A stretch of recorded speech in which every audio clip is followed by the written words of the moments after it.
The whole gang is finally back together, minus Tanev, and playing just like they used to with one of the best 5-2 losses you're ever gonna see.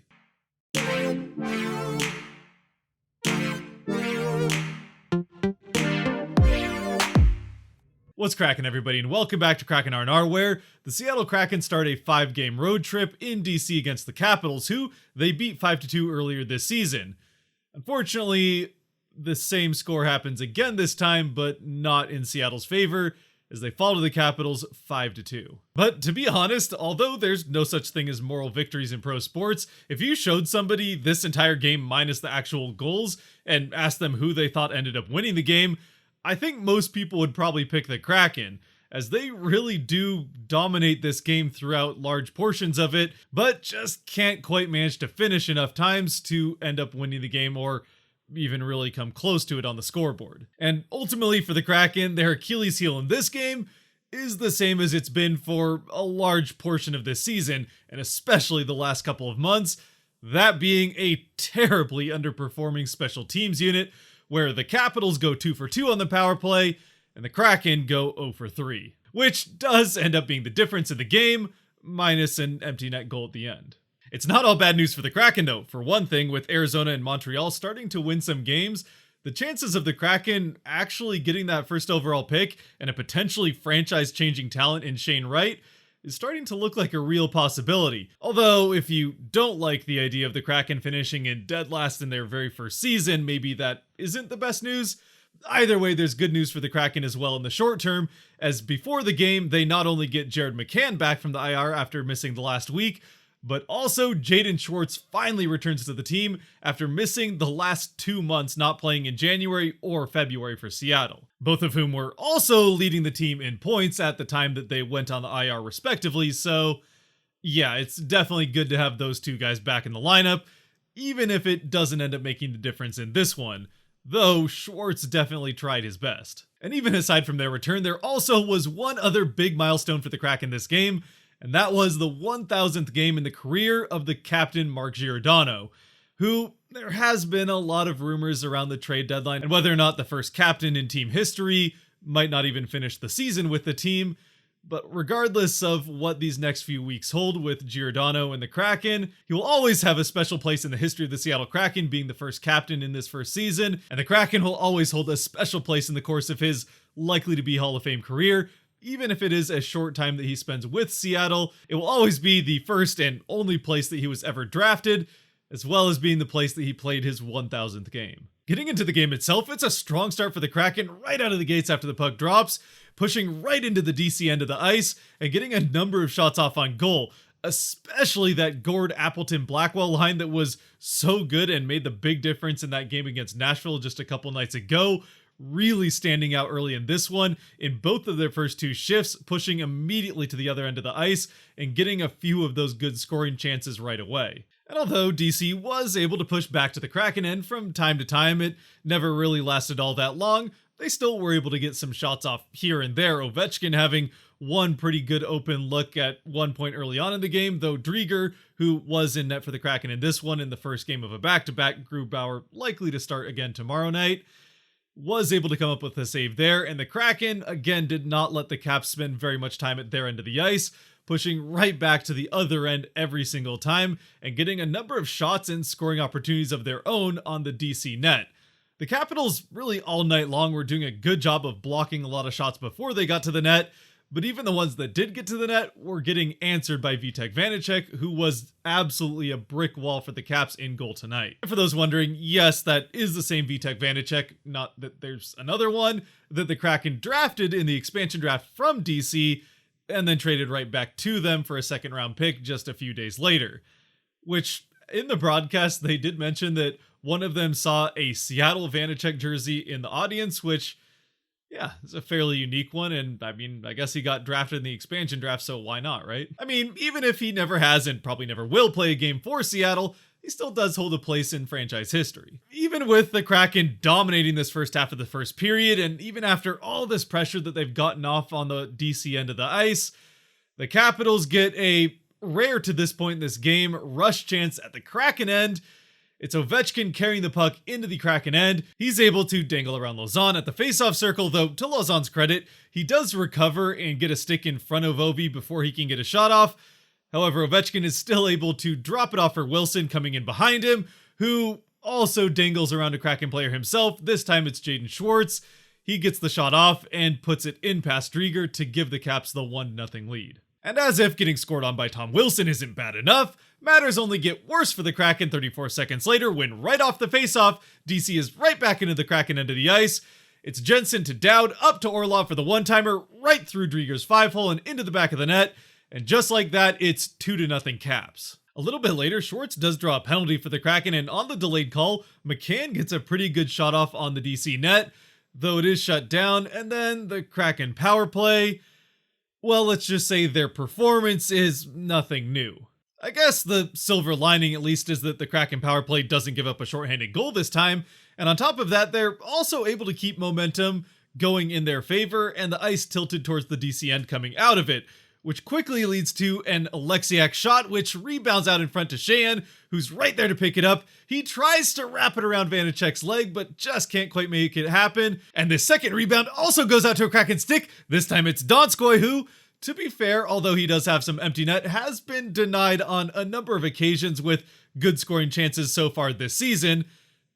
A very, very high number of occasions, but either way, this time he will not be denied, and he buries the shot into the back of the net. It's his second of the season, and it brings the Kraken to within one, cutting the DC lead in half. And for the Kraken as a whole, not only is this a good goal because, well, all Kraken goals are good goals, but this one in particular I really liked because not only did they have one guy in and around the net, they had two guys up and around the net looking for those rebounds to try to put in the net. First, it was Sheahan whipping around with that 180 right in front of Vanecek, and when he couldn't get it to go, the second rebound is also picked up by a Kraken stick, which just has not really been something they've been able to do for large chunks of this season so far, just not getting enough net front presence.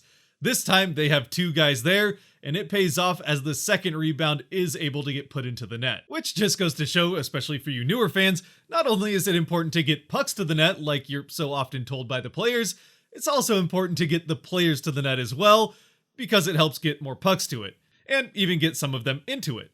And you know what? I think it's also worth mentioning that even outside of this goal and the whole play that leads to it, the Kraken really throughout this entire first period were doing a very good job, especially offensively, of constantly being in the right place at the right time. Also very much in the neutral zone, where they were constantly being able to pick up loose pucks and get momentum flowing back towards the DC end, which is a large part of the reason that that forechecking game that they like to play when things are going their way was really working for them here, as they were on top of any loose puck that there was out there to have. Defensively, however, well, the positioning at that end of the ice might not have been quite as good for the Kraken, especially towards the end of the period where they let up a couple of bad odd man breakaways. First, a 3-on-1, which Drieger is able to shut down.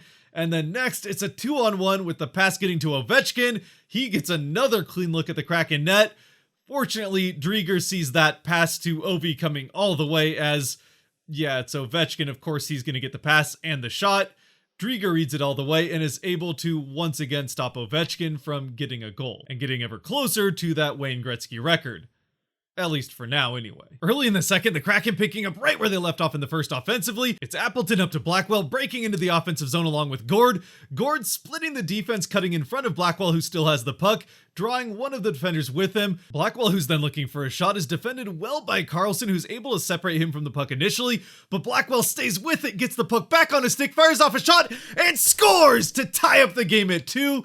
Blackwell's tenacity driving to the net, recovers from the good stick defense by Carlson, and puts the Kraken back in this game. It's a brand new game. And once again, it's this Gord, Appleton, Blackwell line getting it done for the Kraken for at least the third time now in the last 2 games. And the Kraken are able to keep the pressure on over the next few minutes, eventually leading to a second Seattle power play that is actually able to get set up a few different times in the offensive zone and pass the puck around pretty decisively, but not ever shooting it. Without which, it's pretty hard to actually score, which is kind of the point of the power play, or just the game in general. And shortly after another failed Kraken power play, Schwartz lays an awkward hit along the boards behind the DC net that leads to a little bit of a fracas, but more importantly, it leads to a DC power play as Schwartz gets called for hooking. And on the power play, the Kraken are able to kill it off pretty well for a long period of time, even getting a couple of saves from Drieger on Ovechkin's shots. However, as the power play is coming to an end, Ovechkin fakes a shot instead, passing to Wilson in the slot, who takes the shot. The save is made again by Drieger, rebounds right out to Sherry, who is able to put it into pretty much an empty net at that point to give the Caps the power play goal and the 3-2 lead. Funny how shooting at the net on a power play can actually lead to goals. Huh, what a concept. From there, it's a pretty physical but evenly played second half of the second period, with the Kraken maybe getting a slight edge in possession, but the Capitals definitely getting an edge in the physical aspect of the game. Either way, it doesn't end up leading to another goal in the second, though in the waning seconds of the period, it does lead to another Capitals power play. With just 18 seconds, they're actually almost able to score on it as Ovechkin gets a one-timer from his office that Drieger is able to see coming and stop once again. Going into the third then, the Capitals have a 3-2 lead and still a minute and 42 seconds of power play time to start off the period. And in spite of the Kraken broadcast crew, Allison Lucan in particular, pointing out correctly that a power play that is broken up by a period intermission has less of a chance of succeeding, the Capitals won't need the full minute and 42 seconds as they get right back into the Kraken end off the initial faceoff, and Ovechkin gets another one-timer from his office, and this one finally does beat Drieger, sliding right under his pad and into the back of the net at 95 miles an hour to give the Capitals the early 4-2 lead here in the third period. It's an Ovechkin goal and second power play goal now for the Capitals in as many tries, after which the Kraken, really for the first time all game to this point, have a hard time getting much of anything going back the other direction, up until about halfway through the period where they do finally get their third power play of the game. And while this is easily their best power play of the game, getting 5 shots off on goal by the end of it, a couple of very good chances from McCann and one from Schwartz, all of which though Vanecek is able to stop, and this third power play for the Kraken ends up coming up empty. Again, like I said in the beginning, now the Kraken 0 for 3 on the power play while the Capitals go 2 for 2. To this point in the game, that being the difference. The Kraken in the back half of the third are able to keep the momentum and get a few pretty decent scoring chances. Schwartz in particular, an absolute beast here in the second half of the third. However, he is not able to turn a very solid night into anything on the score sheet. And the Kraken end up pulling Drieger late in the third with about 3 minutes left. Not enough to make anything happen as far as scoring a goal themselves. And it does lead to Sherry finding the empty net with about 2 minutes left. The Caps end up winning this game by the same 5-2 score that the Kraken won earlier on in their meeting this season. So all in all, final score aside, which granted is the most important part of any hockey game or really any sporting event for that matter, I thought the Kraken played a very good game tonight. Special teams aside, we've already talked about that a couple of times and their continued issues there.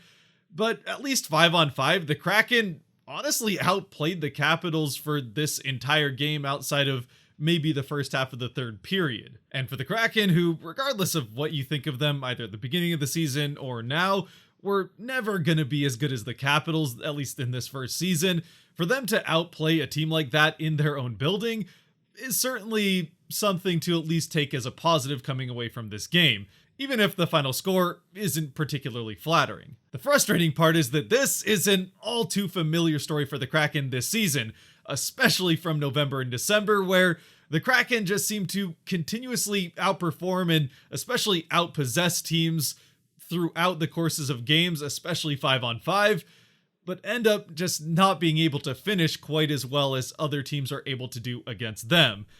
And then, of course, there's that nagging problem with special teams, but even just 5-on-5, the Kraken should be doing a lot better as far as goal differential is concerned than they have to this point in the season. On one end of the ice, they just can't quite finish as often as they need to, having goaltenders often look a lot better against the Kraken than maybe they do throughout the rest of the season. And then at the other end of the ice has, well, definitely been in the spotlight when it comes to finding problems with the Kraken, at least as far as the national media and perception is concerned. Or I guess international with both US and Canada, but you know what I mean. The other unfortunate part of it is that this is not likely to be getting all that much better by the end of the season. The trade deadline is gonna claim a few players off the Kraken roster as this team looks to the future.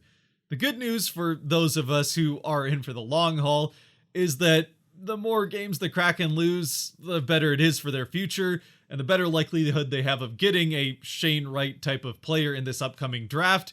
Still with Matty Beniers very much a guy that they'll have next season as well, and a couple of guys that could offer some of that finishing power that the Kraken could really use to get over the hump and go from being, well, let's just be honest, by record, a not very good team to potentially that playoff contending team that we expected to see, or at least some of us expected to see coming into the season. Either way, in the short term, it is still good to have McCann and Schwartz back in the lineup for the Kraken, and it still has been fun to watch this Blackwell, Gordon, Appleton line develop some pretty nice chemistry that has paid off for the Kraken here in the last few games. Plus, although the Kraken weren't able to complete the season sweep of the Capitals here in the first game of the back-to-back, they will have that chance in the second game again tomorrow night, or I guess tonight as you're watching this, against the Carolina Hurricanes. So hopefully they can pull that off as they were able to do earlier this season against the Florida Panthers. Well, and Buffalo Sabres, but the Panthers are the more notable one of the two.